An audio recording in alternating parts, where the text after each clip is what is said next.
Welcome to the latest edition of Kernels from the Cornfield. No us, no alls, no shucks. News with the dash commentary to spice up your fare for Friday, January 9th, 2015. Justice served. 3 of 4 jihadists who have attempted to terrorize Paris, France since Wednesday were sent to hell in a rain of police bullets after the businesses they had seized were stormed by law enforcement. The 4th terrorist, a woman, managed to get away in the confusion and is on the run. The 2 brothers who killed 12 and injured 11 on Wednesday in a brazen attack on the satirical magazine Charlie Hebdo were thought to have been cornered last night in a forest northeast of Paris. The deadly duo managed to slip through the tightening noose and hijack a car. The brothers drove south, back toward Paris, and took over a printing office in a small town to the north and west of Charles de Gaulle International Airport. For several hours, law enforcement bided its time, waiting. An employee of the print shop was thought to be a hostage, but had hidden on the 2nd floor from the gruesome twosome.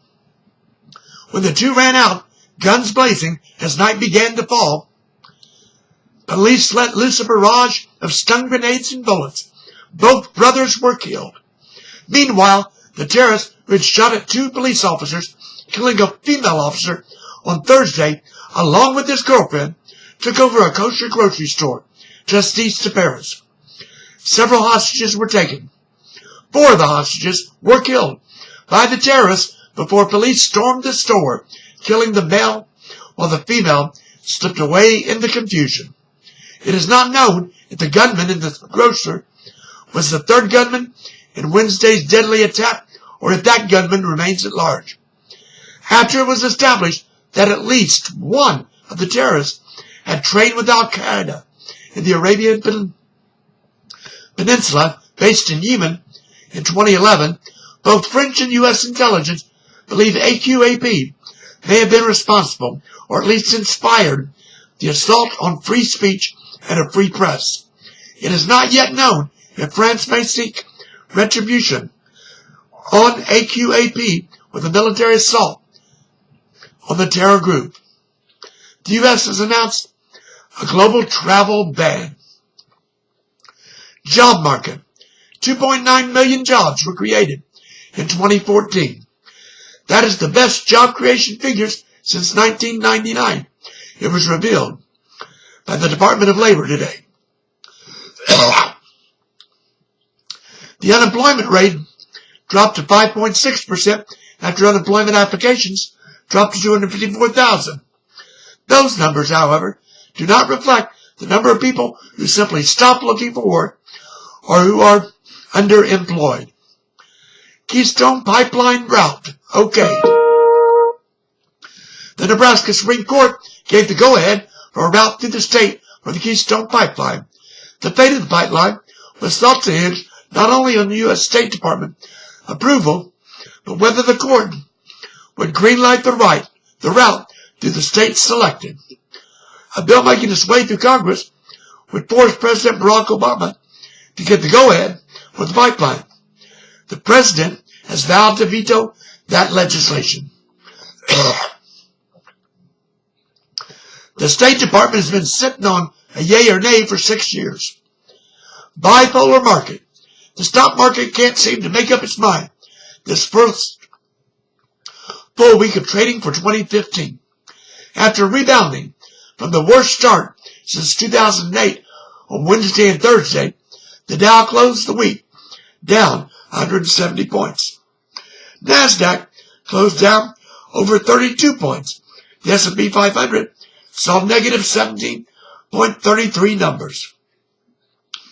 Free education, not really free. The free community college, for those willing to work for it, will not exactly be free. The president, in outlining his idea in Knoxville, Tennessee today, said he expects both the federal government and the states to pick up the tab. In other words, our tax dollars to fund the program. Students must do 8 hours of community service each term and maintain a 2.0 GPA and have a mentor. No mention where the money to fund the program, either by the federal or the state government, would come. Sounds to me like another excuse to raise taxes. I do agree with an affordable college education, and not the current mercurial costs which continue to soar each year. Oh, and the price tag of the president's plan? $60 billion. Charges for Petraeus. Both the FBI and the Justice Department have recommended that former CIA Chief General David Petraeus be charged with improperly providing classified information to a female Army Reserve officer. That female officer, it was revealed, was one with whom Petraeus had an affair. That affair led to his resignation from the CIA in 2012. Petraeus is the former commander of troops in both Iraq and Afghanistan. 2016 watch. I can't believe what I'm hearing and reading. Former Massachusetts Governor, 2012, Republican presidential nominee Mitt Romney is considering another run for the White House. The 2016 race is already being called deja vu, with former Florida Governor Jeb Bush, the son and brother of presidents, all but announcing he is running for the top job. Shades of 1992 are being seen as former Secretary of State in New York, Senator Hillary Clinton, wife of a president, also will run. Any chance some new faces or names might actually land the two top parties' nomination spots? Equality March. The 5th U.S. Circuit Court of Appeals heard arguments from proponents and opponents of equality for same-gender couples in cases from Louisiana, Mississippi, and Texas today. The hearing before the 3-judge panel is being called cool towards those seeking equality. Should the 5th Circuit agree with the 6th Circuit that there is no constitutional right for same-gender couples, it ups the ante on the Supreme Court taking the issue this term. The Supremes also considered hearing appeals on equality today, since at this time most of the other circuits, except the 6th, have upheld equality for same-gender couples. The Supremes may opt to wait on what the 5th decides, or may settle the issue once and for all, since there's already division between circuits this term. Nanny state. California restaurants and chefs may once again treat their clientele to foie gras after a federal judge put an end to the 2-year ban on the sale of the fatty liver of ducks and geese. The judge ruled that California was stepping on federal law enforcing the ban, which is a no-no. Pennsylvania AG under fire. The grand jury has recommended criminal charges against the state's top law enforcement officer.